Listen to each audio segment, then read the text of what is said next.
Ini bukan pertama kalinya aku disakiti oleh laki-laki. Ini adalah yang ketiga kali. Tapi justru yang ini yang membuatku benar-benar hancur. Seolah semua harapan yang telah aku bangun bersama dia sia-sia. Bagaimana tidak? Hubunganku selama hampir 7 tahun dengan pacarku Hadi harus berakhir. Dia meninggal dunia. Hampir 2 bulan ke belakang, Hadi terbaring di rumah sakit, terkena leukemia. Dan aku benar-benar tidak bisa mempercayai hal ini. Sakit sekali rasanya. Hati kecilku yang egois sempat berkata, lebih baik aku saja yang lebih dahulu meninggalkan dia, supaya aku tidak merasakan kehilangan seperti ini. Beberapa saat setelah kepergiannya, rasanya aku butuh waktu untuk menyendiri, menjauh dari Bandung, sejenak melupakan semua hal yang bisa mengingatkanku pada Hadi. Mungkin sekitar 3 atau 4 bulan. Sampai akhirnya aku siap lagi untuk menjalani kehidupanku di Bandung. Aku memutuskan untuk pergi ke suatu daerah di Subang untuk tinggal sementara bersama nenek. Saat itu mengasingkan diri di rumah nenek adalah pilihan terbaik.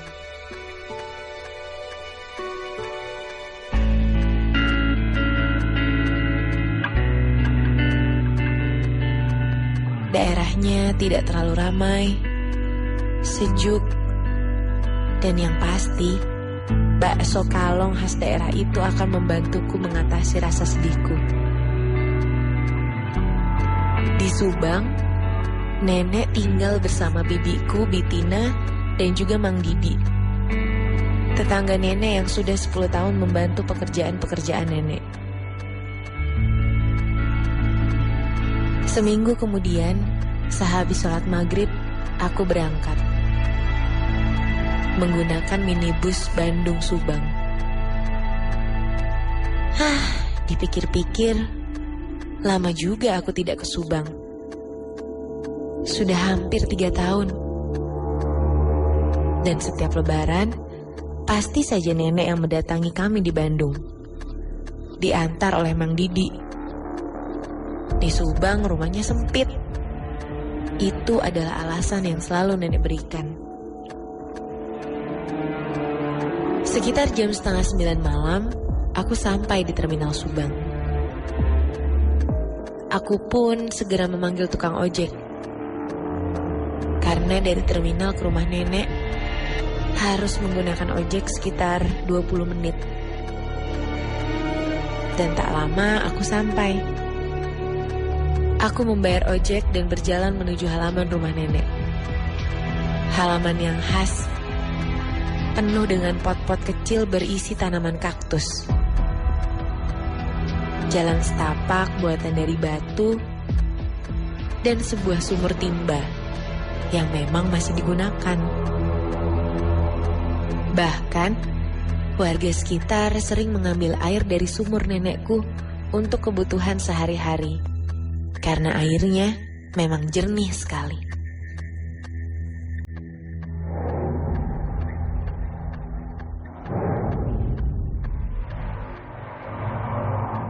Dari jauh, aku bisa melihat sosok seseorang di pinggir sumur itu, sedang menengok ke dalam sumur.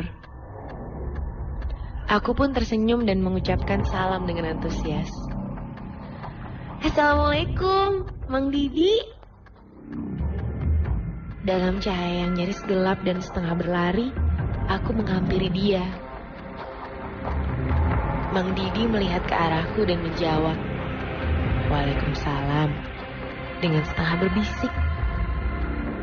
Lalu dia menaruh jari telunjuknya di bibir, memberi tanda agar aku diam.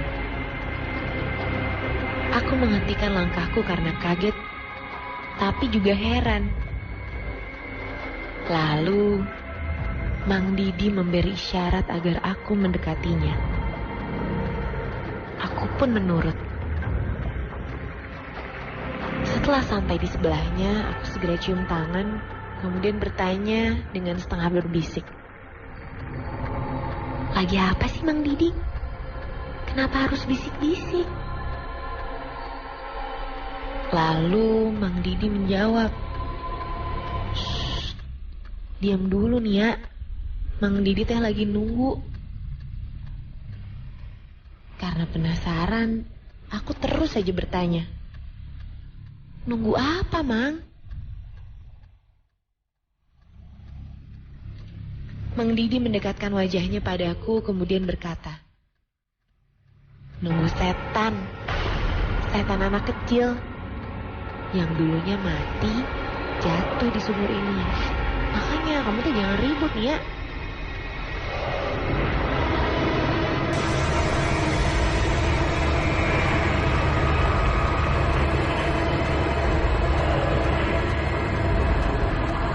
Dan bukannya takut, aku malah tertawa. Mang Didi memang paling senang menakuti cucu-cucu nenek. Dan itu adalah kebiasaannya Mang Didi dari dulu. Pernah ketika aku kelas 3 SMP, aku menangis menjerit-jerit karena Mang Didi berkata di kepalaku ada tuyul. Dan akhirnya setelah nenek menegurnya, Mang Didi tertawa dan berkata kalau itu hanya bercanda. Lamunanku buyar ketika Mang Didi kembali menyuruhku diam.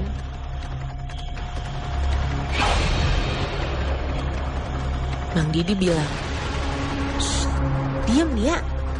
Mang Didi mas sekarang sudah bisa melihat setan beneran. Diam ya." Aku hanya tersenyum lebar dan berkata bahwa aku bukanlah anak kecil lagi. Aku mencium tangannya sekali lagi, kemudian melangkah ke dalam rumah. Belum jauh aku melangkah, tiba-tiba terdengar suara Mang Didi memanggil seseorang. Tapi Mang Didi bukan memanggil diriku. Ia memanggil nama orang lain. "Yan, ya Yan, naik Yan, basah nanti." Ketika aku menoleh ke belakang, aku melihat Mang Didi sedang melihat ke dalam sumur sambil terus memanggil seseorang bernama Yayan. Astaga, segitu niatnya Mang Didi ingin menakutiku. Aku berbalik dan meneruskan langkahku masuk ke dalam rumah nenek. Dan ternyata nenek beserta Bitina sudah tidur. Aku mencium kening nenek dengan lembut. Walaupun sempat terbangun, kemudian nenek tidur lagi setelah aku memintanya. Aku sayang sekali pada nenek aku. Aku menuju kamarku dan segera membereskan pakaianku. Karena 3 bulan ke depan, kota Subang akan menjadi teman akrabku.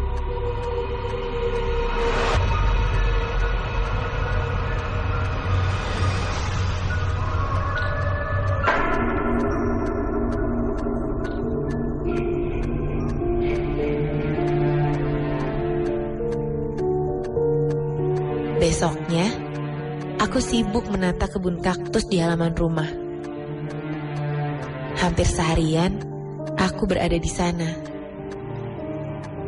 Sementara nenek dan Bitina kebetulan sedang ada jadwal latihan tenaga dalam seharian itu di Lembang. Dan sekitar jam 9 malam, aku kemudian menyalakan TV sambil menunggu nenek pulang. Tak lama, perutku keroncongan. Aku baru sadar kalau aku lapar sekali. Aku pun teringat akan bakso kalong. Sepertinya nikmat. Aku memakai jaketku dan beranjak keluar. Ternyata Di halaman ada Mang Didi yang sedang menimba sumur. Aku pun menegurnya. "Mang Didi, anterin lah ke bakso kalong." Mang Didi menoleh dan tersenyum kemudian menjawab, "Aduh Nia, sendiri saja lah ya. Mang Didi sedang sibuk ini." Aku mendekatinya dan berkata, "Mang Didi mah, ya udah tuh nitip rumah ya Mang." "Oh iya, ngapain tuh Mang Didi nimbang air jam segini? Sampai keringetan gitu." Sambil ngos-ngosan, Mang Didi menjawab, "Mang Didi bukan nimba air." Aku penasaran dan bertanya lagi, "Hei, terus ngapain tuh?" Masih sambil menimba, dia menjawab, "Ini lagi nyari kepalanya si Yayan." Refleks aku mencubit tangannya dan berkata bahwa itu tidak lucu.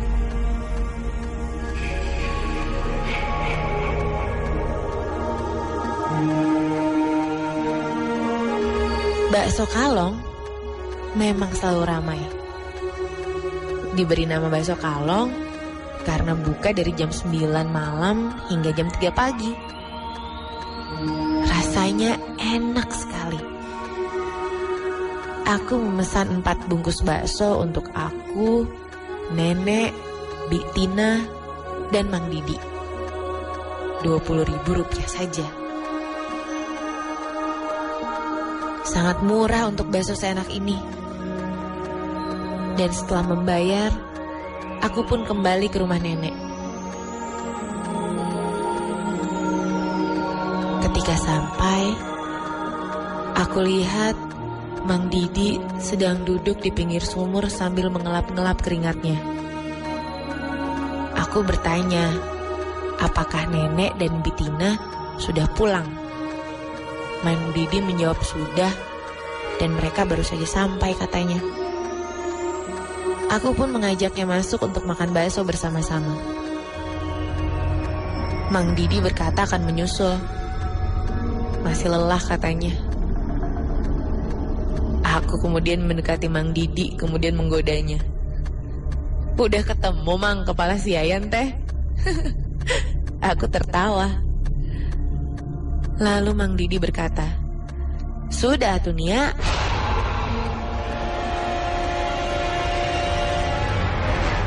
"Itu ada di ember." Mang Didi masukin ke situ.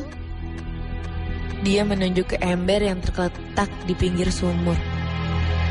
Sambil tertawa, aku mendekati ember itu dan melihat isinya. Astaga!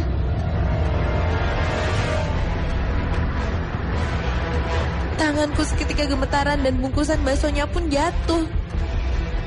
Karena di ember itu benar-benar ada sebuah kepala.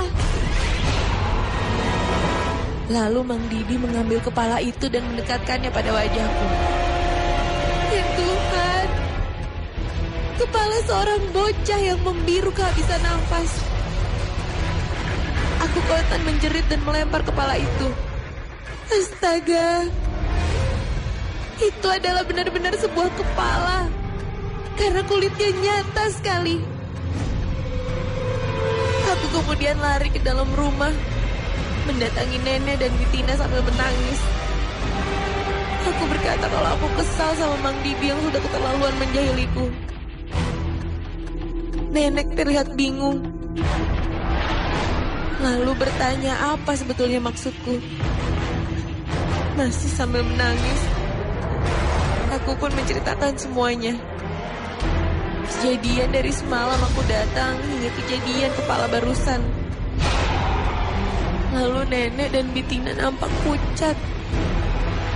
Dan dengan pelan, nenek berkata, kalau Mang Didi sudah meninggal 2 minggu yang lalu karena terpeleset di pinggir sumur saat sedang mengambil air. Ya Tuhan. Lalu siapa sosok di sumur yang aku ajak ngobrol selama ini?